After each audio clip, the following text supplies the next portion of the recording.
Hello all, we are back again with another one of our lesson plans. Today we will be teaching a cooperative lesson plan for an American history class taught to 11th graders. This assignment is called Our Country. It is a World War II group PowerPoint project presentation in which the students will be researching a given country that was affected or had an impact on World War II. They will essentially be given a country that I will choose for them, and then it is on them to research, to learn about this country. And my students are a little loud right now, but they will be researching and analyzing the impact or the effect of the war that was placed on that country. So as we see, we have my wife and my daughter, who is, yes, say hi, Grace. They will be my students today. We won't be really getting into, they won't be doing the project. But we'll be more so kind of explaining the project to them. This would kind of be the day one for this cooperative project for my students. This would be a multi-day project, so they would have kind of the project broken down into to multiple days, so that they can kind of do some research, then build their presentations, and kind of go over how they're going to present. They, at the end of the project, they will present their presentations to the class. They will also have the ability to give the class a short homework assignment that will be completed in class post their presentation. So this kind of gives the students the ability to become the masters of their given topics, and then become the teachers to their peers. So for this group project, the students will be broken up into groups of 4 or 5. These groups will be groups that I choose. Typically, there might be a few times within my classroom where I allow the students to actually choose their own groups. But for the most part, I like to handcraft the groups. That way I can put students together who I think will mutually benefit from working with one another. I apologize again. I have a very unruly student right now who really wants to play, but she needs to help Daddy get her homework done. So, okay. So again, students will be broken into groups of 4 or 5. I usually do that on a Google Sheets document, and then give them that Google Sheets document upon the beginning of the lesson. So that's kind of how we break things up. Students will then work in those groups for the duration of the project, which again is going to take multiple days. So for this project presentation, the students will be using a number of different media, of different technologies in the classroom. They'll be using their Chromebooks to be able to help them research their topics. They'll use those same Chromebooks to utilize Google Slides or PowerPoint presentation to create their presentations, to find images, things that would go well in helping their students, right, their peers, visualize the things that they're talking about. So that's one thing that they'll be using. They'll use Google as a research-based program. They'll also be using things of a more academic source, such as JSTOR or any other academic search database. So those are some of the things that they'll be using to complete this project. Okay, so my students are sitting here with me today. Again, one is being a little squirrely. I have one Gold Star student, that one, and then this one is being a little persnickety here on Father's Day. But she wanted to be included in the video, so here we go. So we typically start our day by kind of talking about how we've gone through America's version of, how they experienced World War II. So the students have that, have that knowledge of how America experienced World War II.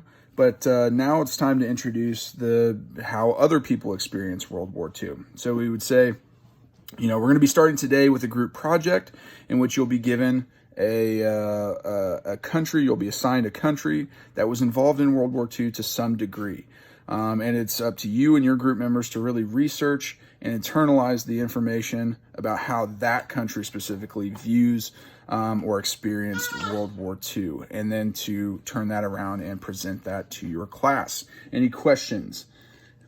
So you're giving us the country, or does that mean that no one can do the same country twice from different perspectives? So at this time, because of the numbers in our class, we will only have one country assigned per person. So there won't be any duplicates this go around because you're being assigned your country. But good question. So at this point in time, I would then show the students their prompt, and went ahead and created that. I can't see. Oh, here we go. Okay, so this would be their World War II PowerPoint project prompt. It has the overview, expectations, requirements, all listed out, the goal all listed out, as well as the rubric. So we would take some time to really thoroughly go over this as a class. This would also be posted to the students' Google Classroom, so they would have access to that at any point in time, from home, from school, wherever they might be, so they can reference this. Also, them having that rubric, I'll be referencing that throughout the project as they're continuing to move along. To make sure that they're constantly referencing that rubric. Obviously, that's what I'm going to be grading on, so making sure they're checking all of those boxes is important. So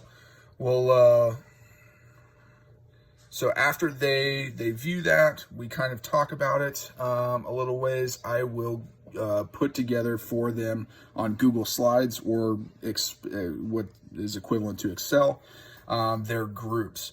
So I'll show that to them. I'll put them in their groups. Nikki, you're going to be working with Grace today. Okay.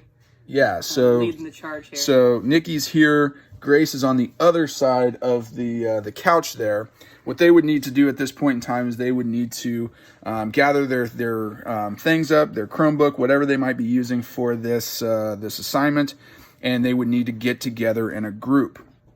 Once they're in that group, kind of class management style, or I would have them shift the desks into a manageable kind of pod situation, so that they can better work together. So we'll kind of have them do that. Nikki, do you want to see if Grace can get our other classmate together? That way we've got everyone in one spot. Perfect. Grace, are you good? Yeah? Okay. So now that they're together, again, I'll kind of ask if there's any questions, if there's anything that I can clarify for their projects. But it's at this point in time that I would then give them the reins to be able to start working on their project. Oftentimes I'll kind of go over a little bit of roadmap with them. First day, typically they need to kind of divvy up responsibilities within the group, determine who's going to take care of what part of the presentation. And she didn't like her part. So they've been discussing what part of the presentation they're doing. Grace seems to be excited about the project, so I'm glad. We're going to kind of try and ride that momentum for the remainder of the project.